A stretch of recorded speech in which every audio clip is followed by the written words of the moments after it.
رونگٹے کھڑے کر دینے والا ایک سچا واقعہ آپ حضرات کو سناتا ہوں۔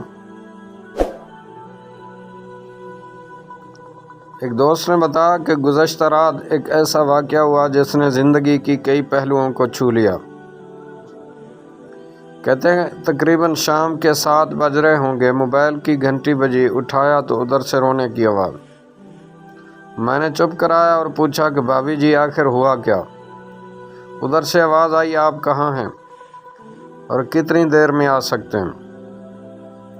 میں نے کہا آپ پریشانی بتائیے، اور بھائی صاحب کہاں ہیں اور اماں جی کدھر ہیں؟ آخر ہوا کیا ہے؟ لیکن ادھر سے صرف ایک ہی رٹ کہ آپ فوراً آ جائیے۔ میں اسے مطمئن کرتے ہوئے بولا کہ اچھا 1 گھنٹہ لگے گا پہنچنے میں۔ بہرکیف کہتے ہیں کہ جیسے تیسے گھبراہٹ میں پہنچا، دیکھا کہ بھائی صاحب جو ہمارے جج دوست ہیں سامنے بیٹھے ہوئے ہیں۔ بھابھی جی رونا چیخنا کر رہی ہیں۔ 12 سال کا بیٹا بھی ان کا پریشان ہے، 9 سال کی بیٹی بھی کچھ کہہ نہیں پا رہی۔ میں نے بھائی صاحب سے پوچھا آخر کیا بات ہے؟ بھائی صاحب کچھ جواب نہیں دے رہے تھے۔ پھر بھابھی جی نے کہا یہ دیکھیے طلاق کے کاغذات، یہ کورٹ سے تیار کرا کے لائے ہیں، مجھے طلاق دینا چاہتے ہیں۔ میں نے پوچھا یہ کیسے ہو سکتا ہے؟ اتنی اچھی فیملی ہے، 2 بچے ہیں، سب کچھ سیٹلڈ ہے۔ پہلی نظر میں مجھے لگا کہ یہ مذاق ہے، لیکن میں نے بچوں سے پوچھا دادی جی کدھر ہے؟ تو بچوں نے بتایا پاپا انہیں 3 دن پہلے اولڈ ایج ہوم میں شفٹ کرا ہے۔ میں نے نوکر سے کہا مجھے اور بھائی صاحب کو چائے پلا دو۔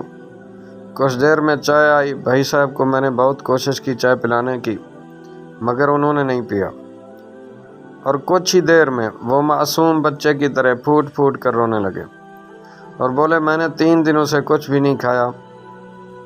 میں اپنی 61 سال کی ماں کو کچھ لوگوں کے حوالے کر کے آیا ہوں۔ پچھلے سال سے میرے گھر میں ماں کے لیے اتنی مصیبتیں ہو گئیں کہ بیوی نے قسم کھا لی کہ میں ماں جی کا دھیان نہیں رکھ سکتی۔ نہ تو یہ ان سے بات کرتی تھی اور نہ میرے بچے ان سے بات کرتے تھے۔ روز میرے کورٹ سے آنے کے بعد اماں جی بہت روتی تھی، نوکر تک بھی ان سے خراب طرح سے پیش آتے تھے اور اپنی من مانی کرتے تھے۔ ماں نے 10 دن پہلے بول دیا تو مجھے اولڈ ایج ہوم میں ڈال دے بیٹا۔ میں نے بہت کوشش کی پوری فیملی کو سمجھانے کی، لیکن کسی نے ماں سے سیدھے منہ بات تک نہیں کی۔ جب میں 2 سال کا تھا تب ابو انتقال کر گئے تھے۔ ماں نے دوسروں کے گھروں میں کام کاج کر کے مجھے پڑھایا، اس قابل بنایا کہ میں آج ایک جج ہوں۔ لوگ بتاتے ہیں کہ ماں دوسروں کے گھر کام کرتے وقت کبھی بھی مجھے اکیلا نہیں چھوڑتی تھی۔ اس ماں کو میں آج اولڈ ایج ہوم میں چھوڑ آیا ہوں۔ میں اپنی ماں کی ایک ایک دکھ کو یاد کر کے تڑپ رہا ہوں جو انہوں نے صرف میرے لیے اٹھائے تھے۔ مجھے آج بھی یاد ہے جب میں میٹرک کے امتحان دینے والا تھا، ماں میرے ساتھ رات بھر بیٹھی رہتی تھی۔ ایک بار جب میں اسکول سے گھر آیا تو ماں کو بہت زبردست بخار میں مبتلا پایا، پورا جسم گرم اور تپ رہا تھا۔ میں نے ماں جی سے کہا اماں جی تجھے تیز بخار ہے؟ تب ماں ہنستے ہوئے بولی ابھی کھانا بنا کر آئی ہوں اس لیے گرم ہے۔ لوگوں سے ادھار مانگ کر یونیورسٹی سے LLB تک پڑھایا۔ اللہ، مجھے ٹیوشن تک نہیں پڑھانے دیتی تھی، کہیں میرا وقت برباد نہ ہو جائے۔ کہتے کہتے رونے لگے اور کہنے لگے جب ایسی ماں کے ہم نہیں ہو سکے تو اپنی بیوی اور بچوں کے کیا ہوں گے؟ ہم جن کے جسم کے ٹکڑے ہیں، آج ہم ان کو ایسے لوگوں کے حوالے کر آئے ہیں جو ان کے عادات، ان کی بیماری، ان کے بارے میں کچھ بھی نہیں جانتے۔ جب میں ایسی ماں کے لیے کچھ بھی نہیں کر سکتا تو میں کسی اور کے لیے بھلا کیا کر سکتا ہوں؟ آزادی اگر اتنی پیاری ہے اور ماں اتنی بوجھ ہے تو میں پوری آزادی دینا چاہتا ہوں۔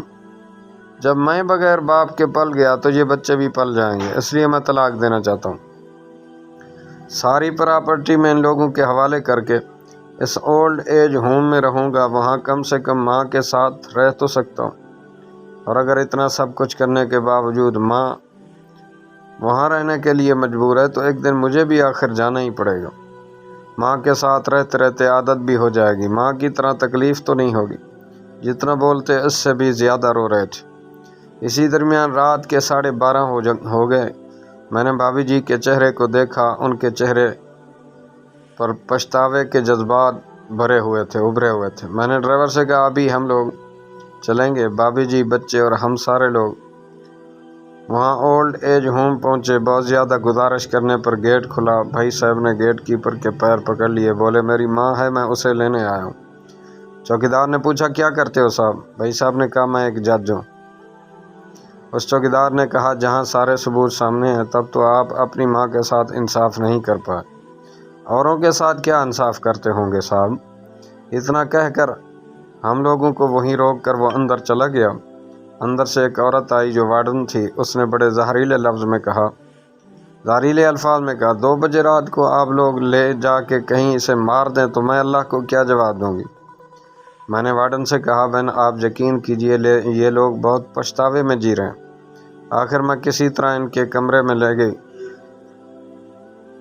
کمرے کا جو نظارہ تھا اسے لفظوں میں بیان کرنا مشکل ہے۔ صرف ایک فوٹو جس میں پوری فیملی ہے، وہ بھی ماں کے بغل میں جیسے بچے کو سلا رکھا ہے۔ مجھے دیکھا تو اسے لگا کہیں بات نہ کھل جائے، لیکن جب میں نے کہا ہم لوگ آپ کو لینے آئے ہیں تو پوری فیملی ایک دوسرے سے لپٹ کر رونے لگی۔ آس پاس کے کمروں میں اور بھی بزرگ تھے، سب لوگ جاگ کر باہر تک ہی آ گئے، ان کی بھی آنکھیں نم تھیں۔ کچھ وقت کے بعد چلنے کی تیاری ہوئی، پورے اولڈ ایج ہوم کے لوگ باہر تک آئے، کسی طرح ہم لوگ اولڈ ایج ہوم کے لوگوں کو چھوڑ پائے۔ سب لوگ اس امید سے دیکھ رہے تھے شاید انہیں بھی کوئی لینے آئے۔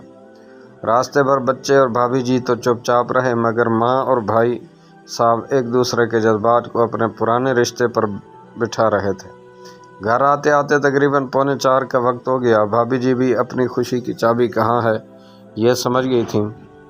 میں بھی چل دیا، لیکن راستے بھر وہ ساری باتیں اور نظارے آنکھوں میں گھومتے رہے۔ ماں صرف ماں ہے بھائیو، اس کو مرنے سے پہلے نہ ماریں۔ ماں ہماری طاقت ہے، اسے کمزور نہیں ہونے دیں۔